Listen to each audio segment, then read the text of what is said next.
அனைவருக்கும் வணக்கம். இப்பொழுது குண்டலினி இயக்குமுறை, அதனை பற்றிய சில முக்கியமான தத்துவங்களை நம்ம பார்க்குறோம். அந்த வகையில் நம்ம குண்டலினி எப்படி வேலை செய்யுது, அது எதனால் எங்கே அதை நிற்கிது, தடையாக இருக்குது அப்படின்னு பார்க்குறோம்.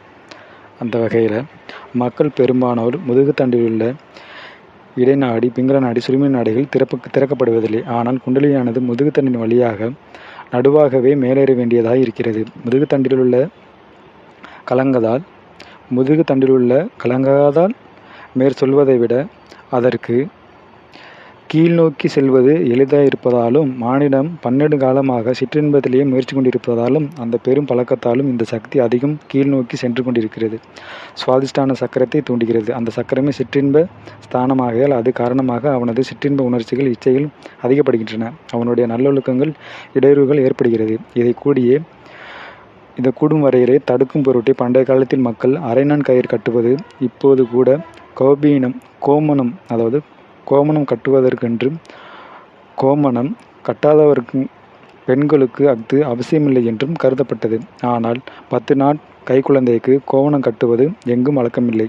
ஆயினும் நமக்கு பிள்ளைகளுக்கு பெயரும் பொழுது அரைநான் கயிறு கட்டுவது ஒரு முக்கியமான கிரியாக கொண்டாடப்படுகிறது. காரணம் என்னவெனில், நமகாரணம் என்ற சம்ஸ்காரம் செய்யும் பொழுது அக்கிரிகையால் உச்சி, நாபி, மூலாதாரம் முதலிய சக்கரங்கள் சிறிதளவு திறக்கப்படுகின்றன.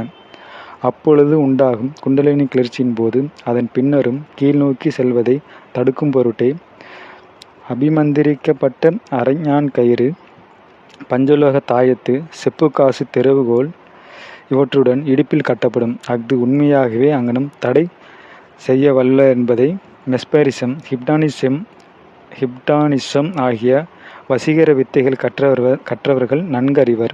இம்மாதிரி சிறு தெய்வங்கள், பேய், பிசாசு, திருஷ்டி தோஷங்கள் முதலியவற்றின் குழந்தைகளிலிருந்து காப்பாற்றும் பொருட்டே அபிமந்திரிக்கப்பட்ட காப்புகள் அன்று குழந்தைகள் அணிவது. இன்றும் இந்த கிரியை பாட்டன், பாட்டிமார், மாமன், மாமியார் இவர்களிலிருந்து எதிர்பார்க்கப்படும் பொன், வெள்ளி ஆபரணங்களாக நடைமுறைப்படுத்தப்பட்டு வருகின்றன. இக்கிரியையின் அடிப்படை உண்மை மறந்துவிட்டமையானால் அக்காப்புகளை முறைப்படி அபிமந்திரிப்பது இன்று நின்று போய்விட்டது. மின்சார சக்தி நடத்துவதற்கு எல்லா கம்பிகளும் உபயோகமாய் இருப்பதில்லை. அம்மாதிரியே மந்திர சக்திகளை தம்மிடம் ஏற்பதற்கு அற்ற வீண் விரயம் ஆகாமல் சேமிப்பதற்கு பொன், வெள்ளி உத்தமமானவை.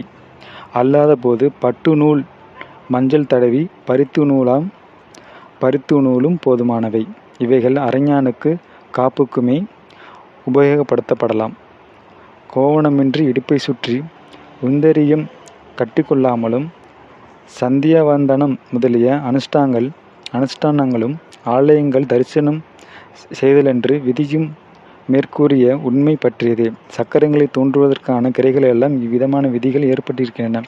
சுதந்திர சிற்ப வழிபாட்டில், அதாவது ஃப்ரீ மேனரிசம் உடம்பிற் சில முக்கியமான சக்கரங்கள் ஊக்கப்படுத்தப்படுகின்றன. ஆனால் அதற்கு உரிதான உடையென்று அங்கு விதிக்கப்படவில்லை. அஃது ஓர் அரைநானும் அதில் ஒரு சாண் சவுக்கமான பட்டம் அல்லது துணித்தொங்கல் ஒன்றுமாம். இந்த ஆப்ரான் மேல் துணி இல்லாமல் வெறும் எத்தனை உடைகள் ஒருவன் அணிந்திருந்தாலும் அவன் ஆலயத்துள்ளே செல்ல அனுமதிக்கப்பட மாட்டான்.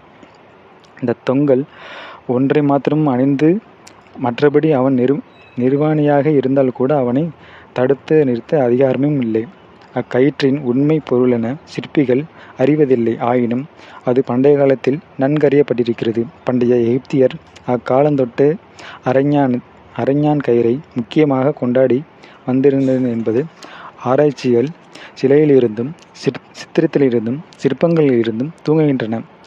தகார் கைப்படாத போது யோகாசன முறைகள் உலகத்திலேயே பெரும் கோட்டை விளங்குமானதால் பண்டைய காலத்தில் அவை மிக மிக அந்தரங்கமாகவே வைத்து பாதுகாக்கப்பட்டு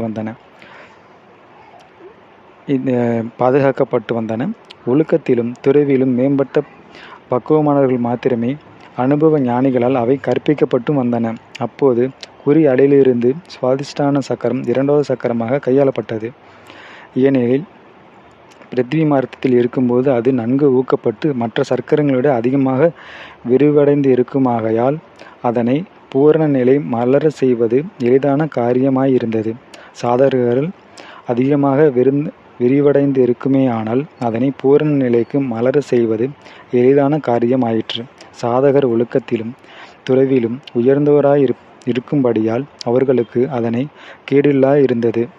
பிற்காலத்தில் அரைகுறை அனுபவம் பெற்ற யோக பயிற்சியாளர்கள் தன்னல இச்சையால் யாதொரு வரையறுமின்றி பக்குவம் பெறாத மக்களுக்கு இவற்றை புகட்டவே, ஆதலால் அளவற்ற கேடுகள் உலகில் பெருகி அது காரணமாக அந்லாதிக மகா சமுத்திரத்திலிருந்து இரு பெரிய கண்டமே கடலில் இறைவனால் அமிழ்த்தப்பட்டதென்று பரம்பரையாக புளோட்டோ முதலிய ஞானிகள் கூறப்படுகின்றன. நாம் நாட்டில் நடமாடும் அசுர சம்சார கதைகள் இவ்வுண்மைக்கு எடுத்துக்காட்டுகள் ஆகும். அதனால் இன்று அச்சக்கரம் வாம மார்க்கத்தை சேர்ந்ததாகவும் கருதப்படுகின்றது. தட்சிண மார்க்கத்தை சேர்ந்த வித்தகர் சித்தர் கணத்தவரால் இன்று கையாளப்பட்டு வருகிறது.